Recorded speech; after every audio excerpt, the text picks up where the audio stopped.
Since even the Vatican sees no problem in the existence of extraterrestrials today, even if they're more highly developed than we are, as the chief astronomer of the Vatican, Father José Gabriel Funes, made clear in an interview in May 2005, we want to speculate on the basis of scientific fact about how intelligent extraterrestrial life could look like, and, of course, how life on Earth serves as a reference here as well, even if this could be called Earth chauvinism. However, our speculation is subject to the constraint that it is land-based life on an Earth-like planet. Why is liquid water so important? Water is considered a universal criterion because, first, all living things known to us are composed of about 70 to 90% water. And second, the water molecule is also an important factor in maintaining metabolism and supporting the three-dimensional structure of biomolecules. Furthermore, no other solvent known to us is similarly well suited to serve as a medium for the necessary chemical reactions. It is the ideal primordial soup in which even complex molecules can develop. Moreover, water is a simple molecule that's found throughout the universe, while other solvents are rare. Additionally, other solvents have other disadvantages. For example, ammonia is liquid only between -77 and -33 degrees Celsius, and a being consisting of it would have great problems covering its energy needs, especially since its cell walls and membranes would have to be built quite differently. In spite of this, all chemical reactions would proceed more slowly at such cold temperatures, which is why the evolution of such a being would also proceed at a snail's pace. If extraterrestrial life is carbon-based, it is even possible that it would not be very different from us. But how can this be? The simple answer, since even on an alien planet, life would have to have evolved from the simplest bacterial and archaic life to eukaryotic life. So even on an alien planet, evolution proceeds from the simplest to more complicated life, and therefore there are a few characteristics that are possibly universal. For example, an intelligent extraterrestrial being will also have eyes that are likely to be directed forward rather than sideways, as this is a typical feature of predators on our planet in order to have better spatial vision and awareness, as well as being able to have higher intelligence than their prey. However, this does not necessarily mean that it is a carnivore, because primates and bears also possess this characteristic and they are omnivores, although the giant panda, in particular, is a pure herbivore. Furthermore, there will be a brain in the immediate vicinity of the eyes, because the eyes are now primary to detect danger, like an enemy, and the information must be transported fast. It will have a mouth in order to be able to take food to itself, and in its proximity an olfactory organ, because before they eat something strange, mammals smell it first. Also, it will have 2 to 4 limbs, with fingers to be able to use tools or to collect food. And its locomotion will most likely be limited to only 2 or 4 legs, simply because too many limbs would exhaust the brain with their coordination. On Earth, only land creatures with 4 limbs show signs of intelligence, be it birds with 2 legs and 2 wings, creatures with 4 legs like dogs or cats, and apes with 2 legs and 2 arms. Either way, man is the most intelligent representative of the hominidae, apes, while insects with their 6 limbs have at best a swarm intelligence. Furthermore, a significant feature in the vast majority of terrestrial creatures is symmetry, since there are only a few creatures that are not symmetrically structured. But there will also be differences, which are mainly caused by local conditions.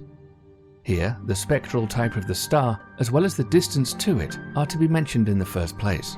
Furthermore, the gravity of the planet, as well as the composition of the atmosphere, may play an important role. Our Sun belongs to the spectral type G. But most stars in the Milky Way belong to another spectral type, namely the spectral type M. These red dwarfs make up almost 70% of the stars in the Milky Way, and most stars of this type have just 10% of the mass of the Sun and are only between 2,200 and 3,800 K hot at the surface. But this also means that the life-friendly zone is much closer to the star than to a Sun-like star.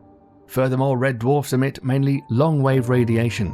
This means predominantly reddish light and also infrared radiation. But solar flares occur relatively often on them, which could have a negative effect due to the small distance between the star and the life-friendly planet. Therefore, it could be that living beings on such a planet have a natural protection against radiation peaks for their eyes.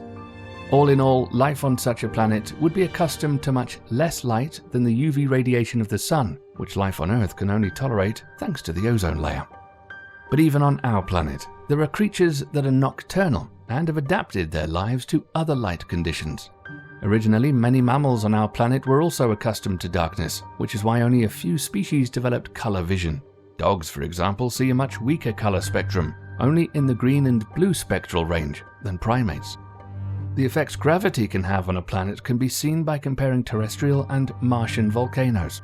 Mars has only about 1/3 of the gravity of the Earth and therefore has, with Olympus Mons, the largest volcano of the solar system, with a height of more than 25 kilometers. While the terrestrial representatives, for example, the Mauna Loa in Hawaii, are clearly smaller. A smaller and mass-poorer planet possesses thus a smaller gravity and guilt, for it is the gravitation law set up by Isaac Newton, where the mass of a planet in the numerator and the radius enter quadratically into the denominator.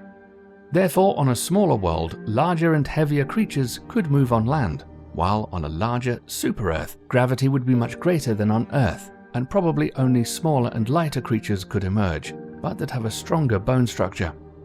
With great certainty, the atmosphere of a life-friendly exoplanet is also different from Earth's atmosphere, which is 78% nitrogen and 21% oxygen.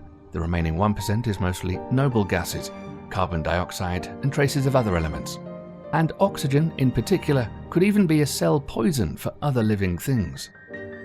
The living beings on our Earth have a very special metabolism and enzymes, and have been used to this for billions of years because of photosynthesis.